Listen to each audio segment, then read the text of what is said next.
Bonjour à tous, dans cette vidéo, je vais vous montrer comment fabriquer un appareil utile qui vous aidera en cas de coupure de courant. La première chose dont nous aurons besoin, c'est d'un coffret pour disjoncteur de 12 modules. On dévisse les deux vis et on enlève le couvercle. En bas du coffret, il faut percer deux trous de 20 mm de diamètre. Au fait, je fabrique ces appareils sur commande, donc si vous en avez besoin, écrivez dans les commentaires ou sur Telegram. Maintenant, il faut installer les presses et tubes dans les trous percés. Dans la vidéo, je montre tout clairement pour que vous puissiez fabriquer ce tableau vous-même. Mais si jamais vous n'y arrivez pas, je le répète, vous pouvez m'en commander un prêt à l'emploi. Ensuite, nous aurons besoin d'une prise pour un rail, d'un disjoncteur de 16A, d'un disjoncteur de transfert de réserve. J'utilise un modèle de 125A de la marque Thomsen. Comme vous pouvez le voir, tous les composants sont scellés et absolument neufs, donc vous n'avez pas à vous inquiéter de la fiabilité du tableau. Et le dernier module dont nous aurons besoin est un relais de 40A pour la protection contre les surtensions. Nous installons tous ces modules sur un seul rail et passons à leur raccordement. Dans la première entrée, nous insérons un câble à 5 conducteurs d'une section de 2,5 mm2. Grâce à ce câble, cet appareil sera connecté au tableau où le compteur est installé. Nous retirons l'isolation, puis nous sertissons chaque conducteur avec des embouts NSLVI.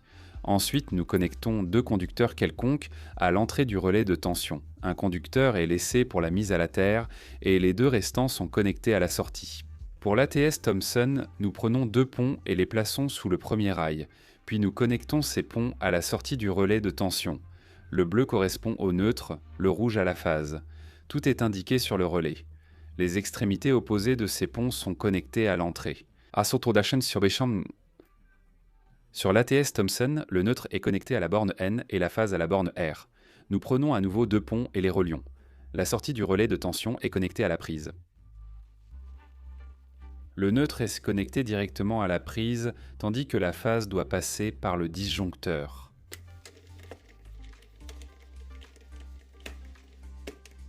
Nous connectons le pont de phase de la même manière, à la sortie du relais de tension, puis au disjoncteur. D'ailleurs, ces tableaux sont déjà disponibles à la vente, mais mon prix sera bien inférieur à celui du marché. Je vous conseillerais aussi toujours par téléphone si quelque chose ne fonctionne pas. Nous connectons la sortie du disjoncteur à la prise et ainsi elle fonctionnera avec une protection. Ensuite, il faut installer deux ponts à l'entrée, puis connecter la borne N à la borne AN et la borne R à la borne AR. Sur le disjoncteur Thomsen, tout est indiqué, donc si vous le faites vous-même, vous comprendrez facilement. Je montre tout clairement afin que vous puissiez voir où et comment connecter chaque élément. Par la deuxième entrée, il faut faire passer un câble 3 x 2,5. Ensuite, on déconnecte une boucle pour la brancher au contact de terre de la prise en y ajoutant un pont. Maintenant, il faut connecter ce pont avec le conducteur libre du câble à 5 fils. Je fais la connexion à l'aide d'une sertisseuse pour que tout soit fiable, puis j'isole avec une gaine thermorétractable.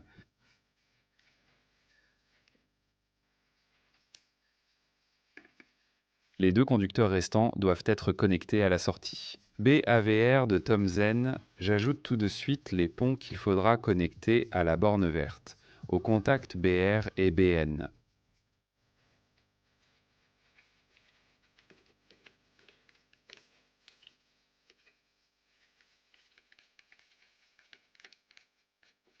À ce stade, le raccordement de tous les modules du tableau est achevé. Comme vous le constatez, tout est fiable, et il n'y a aucun risque à brancher une borne de recharge à ce tableau. Ensuite, il faut connecter une prise au câble à 3 fils. On enlève l'isolation, puis on sertit chaque conducteur.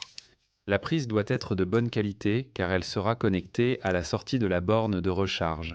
J'ai raccordé les contacts de la prise selon la norme des prises de borne de recharge. À gauche le neutre, à droite la phase. J'ai également tout étiqueté pour ne rien confondre. Le câble à 5 fils est aussi étiqueté pour savoir où sont l'entrée, la sortie et la mise à la terre. J'ai mis des autocollants sur le couvercle près de chaque module afin de savoir à quoi il sert et comment fonctionne cet appareil. On la referme et on visse les deux vis. Maintenant, vous pouvez connecter la station de charge à votre appartement en toute sécurité. Si vous souhaitez commander un tel tableau, écrivez dans les commentaires ou sur Telegram. Ensuite, je vais vous montrer comment le connecter correctement à l'appartement. Ici, nous voyons un schéma de câblage typique. Il y a un disjoncteur principal avant le compteur, puis après le compteur, un disjoncteur pour le câblage. Dans l'appartement, il faut installer le tableau ATS quelque part à proximité, puis couper le disjoncteur après le compteur et déconnecter le câblage de l'appartement de celui-ci. Ensuite, il faut connecter à ce disjoncteur les fils provenant du tableau ATS, qui sont étiquetés comme entrée. À gauche, il y aura la phase et à droite le neutre. Près de ce disjoncteur, il faut en installer un autre supplémentaire. Après avoir installé le disjoncteur, connectez-y les fils du tableau ATS étiqueté sortie. La position de la phase ou du neutre n'a plus d'importance ici. Et à la sortie de ce disjoncteur, on connecte le câblage qui va vers l'appartement. Voilà, le tableau de transfert automatique est connecté. Maintenant, le nouveau disjoncteur alimente l'appartement et l'ancien va vers le tableau électrique. Ensuite, vous prenez votre station de recharge et vous branchez le câble pour la recharger dans la prise. Par exemple, j'utilise ma station faite maison. Le câble avec la prise qui vient du tableau électrique se connecte à la sortie de la station de recharge. Voilà, maintenant l'appartement dispose d'une alimentation de secours qui fonctionne automatiquement.